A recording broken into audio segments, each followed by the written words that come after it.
Wow, Justin Bieber really has been bad. In other news, Clive Palmer's nickel refinery has pumped toxic waste into the Great Barrier Reef. If you didn't know, the Great Barrier Reef is the world's largest single structure made by living organisms. Located along 2,000 kilometers of the northeastern Australian coast, the Great Barrier Reef has always faced many environmental threats. Here's Nuno Carvalho with more info on the topic. Thank you, Phil. My name's not Phil. I'm here next to Palmer's nickel refinery, and the hot topic this week is that this company, Queensland Nickel, has gotten in a controversy with the Great Barrier Reef Marine Park Authority, or GBRMPA for short. Officials are saying that the company has pumped 516 tons of nitrogen-filled wastewater into the famous Australian reef in 2011, even after being prohibited from doing so. The company was bought by Clive Palmer, an Australian politician, in 2009. I had the chance to interview him this morning, so here it is.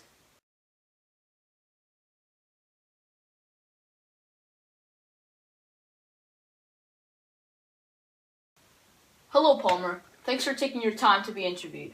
No problem, Nuno. So, you have been a very busy man recently, with you having to respond to this legal clash between your company, Queensland Nickel, and the Great Barrier Reef Marine Park Authority.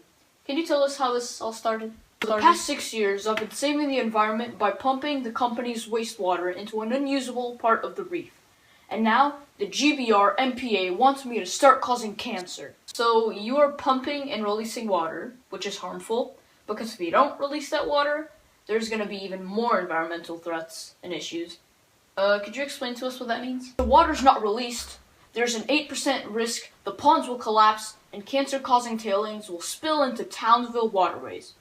If we close it down and leave the dams there, they're going to burst and children are going to die. On March 2009 and January 2010, Queensland Nickel requested to pump its toxic waste into the Great Barrier Reef. The authority rejected the requests and wanted the outflow pipe gone within 2 years. Even if it's for a good cause that you're still pumping toxics, you still broke an environmental law. I assure you, my business has an excellent environmental track record. We didn't breach any environmental laws. There was no action taken against us over that particular thing you're talking about. It wasn't true. It was found that it wasn't true. We didn't breach any environmental laws, and that's just a furphy. It's another beat-up. Even if the GBR/MPA are quick to threaten, they're not actually doing anything to stop this environmental issue. Co-coordinator of North Queensland Conservation Council, Wendy Tubman, explained the matter by saying, "Much is made of the conditions placed on developments such as these and in Gladstone, but those conditions mean nothing because when they are broken, no action is taken." This is because the Marine Park Authority don't have direct control over the refinery.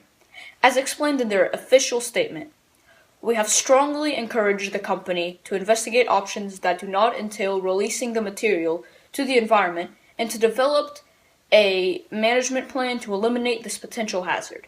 However, the GBR/MPA does not have legislative control over how the Yabaloo tailings dam is managed." Rumors have been going around that your partnerships, connections, and licenses with companies are going to end because of this. Is that true? No! The Queensland Department of Environment just renewed our license for another 3 years, and that's the truth of the matter. But I'm sure that Campbell Newman will have a go at me because I object to people being thrown in solitary confinement for 22 hours when they haven't even committed a crime. Oddly enough, Queensland Nickel has threatened to sue the GBRMPA for $6.4 billion should they attempt to hold legislative power over them. Alright, Palmer, thanks for joining us. I hope this deal and issue gets sorted out for both sides. No problem, Nuno. That is all I got from the man himself. Back to you, Phil. My name's not Phil. Anyways, thanks for that. Coming up next, is your dog actually a superhero? Pets Unmasked. Coming up next.